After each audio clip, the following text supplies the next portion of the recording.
I once told an American coworker that Norway's goal celebration was an ancient Viking tradition. He believed me for 3 weeks. He told other people. It spread through the office like a small, embarrassing epidemic. It is not ancient. It is 5 months old. I am, apparently, part of the problem now. Here's what actually happened. December 2025, a Norwegian football fan named Ole Frostad sits down with a notebook. He is trying to write fan chants, 15 of them, eventually. He remembers a Rosenborg game where the crowd chanted the club's name in waves. He remembers the Icelandic thunderclap from Euro 2016, and he thinks about actual Vikings, rowing into battle. Oars out, sails down, so he writes it down. Sit, lean forward, row, shout, row. He pitches it to his supporters group. They like it. Nobody else does yet. First test run, a friendly against Switzerland, March 2026. It looks bad. People aren't using their backs. From above, there's no wave, just some guys sitting down. Other supporter groups in Europe see the clips and call it a gimmick, a cheap knockoff of the Icelandic clap. Frostad's response is not to give up. It's to make an instructional video. Hands forward, bend at the waist, use your back, not just your arms. This is a grown man teaching an entire nation how to row a boat that doesn't exist. Somewhere, a Viking who actually rowed into actual battle is rolling in his actual grave. Second test. Norway versus Sweden, June 1st.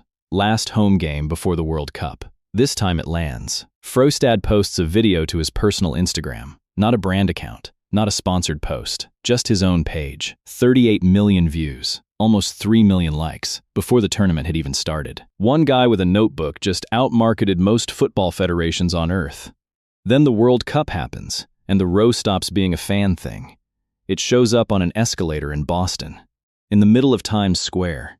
It interrupts a PGA Tour event because 2 Norwegian golfers happen to be nearby. Fans from other countries start joining in too, rowing alongside Norwegians they've never met. My European friends, the ones who called it a gimmick in March, do not mention that anymore. After beating Senegal, the players don't just wave to the crowd, they join it. Martin Odegaard is on the drum. Erling Haaland is on the floor, rowing with strangers. This is the moment it stops being a chant and starts being an identity. And it keeps escalating, because apparently there's no ceiling on this.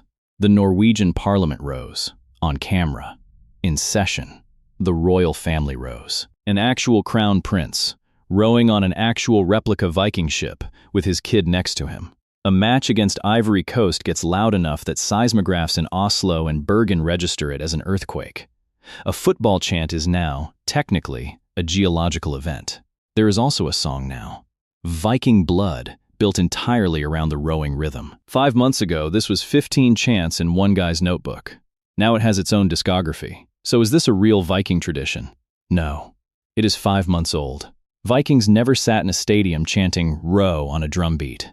What's real is the instinct underneath it. A country that hasn't been to a World Cup since 1998, finally back and loud about it. The coach, Ståle Solbakken, has already said the quiet part out loud.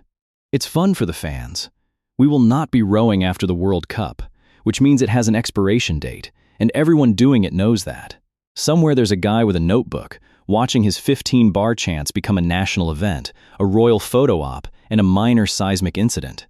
They're rowing anyway.